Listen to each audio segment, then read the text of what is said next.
I think you got to think about where were we 4 years ago. I mean, it's hard to really, if you put your mind in what was happening 4 years ago when ISIS was controlling in Iraq and Syria, 100,000 square kilometers, the size, territory of the UK. They had 8 million people living under their domain. They called themselves a state, and effectively that's what they were. 8 million people under their domain. They were raising revenues of $1 billion a year.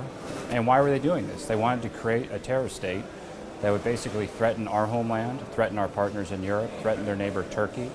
And so we had to do something about it. So 4 years ago, we organized a global coalition. We started with 12 countries. It's grown now to 75 countries, 4 international organizations. And if you look at what we've done in Iraq and Syria by working with local fighters, particularly the Iraqi security forces, and in Syria, Syrian Democratic Forces, we've basically taken away all of that territory that ISIS used to control. It's now really to the last 1%. Most of the leaders are dead. Most of the cells that were organizing these attacks all around the world, such as in Paris, such as in Brussels, those have been totally uprooted. So we're on track now, here over the coming months, to defeat what used to be the physical space that ISIS controlled. That will not be the end of ISIS. This is a long-term, really multi-year effort. We have to keep pressure on their clandestine cells. We have to work as a global organization against their foreign fighter networks, against their financing, against their messaging. But in terms of what they were 4 years ago and what they are now, this is a significantly degraded organization, and we're really on the verge of defeating their physical caliphate. When you look at something like the situation in Yemen, for example, there are a lot of fears that creating such a vacuum there is going to create the perfect fertile ground for other organizations to take form. Are you worried about that? I think in my domain, look, anytime you see vacuums open up, you see extremist groups fill the vacuum. We've seen this in Libya, we've seen this in Yemen, you obviously saw it in Iraq and Syria. So one of the first principal questions is try to not get into that situation in the first place. I think policies of trying to change regimes, obviously something President Trump ran on, it's not something that we're going to be trying to do.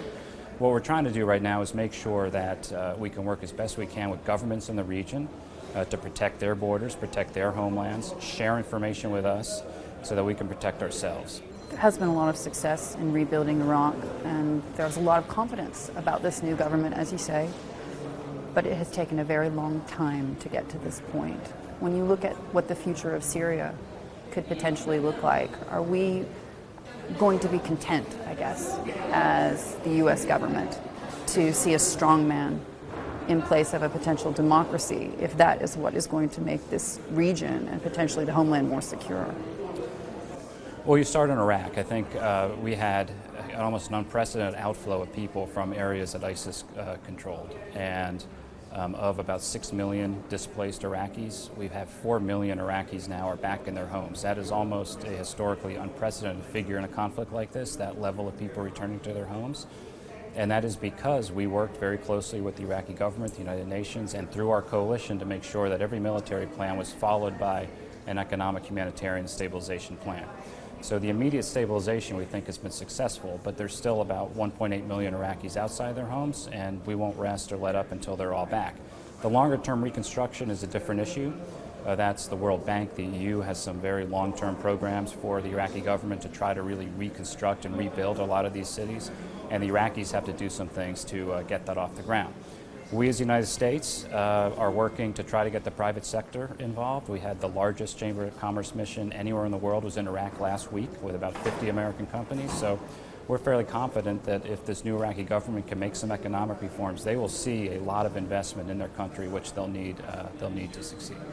Syria is just a different story and much more complicated. Nobody in the international community is prepared to invest in the reconstruction of Syria until there's a political solution to the civil war. We talk to the Russians and others, they don't like that answer. Sorry, that's just reality. Nobody is looking to reinvest in the reconstruction of Syria so long as you have a government under Bashar al-Assad which is not committed to any reforms that are laid out in the UN Security Council resolution. That's one reason why we were working so hard to bring a resolution to the Syrian civil war under that Security Council resolution. Once you do that, I am confident, we are confident, you will see the international investment that is needed to rebuild Syria from this terrible, horrible civil war and civil conflict. But without a political solution, that's going to be very difficult to envision.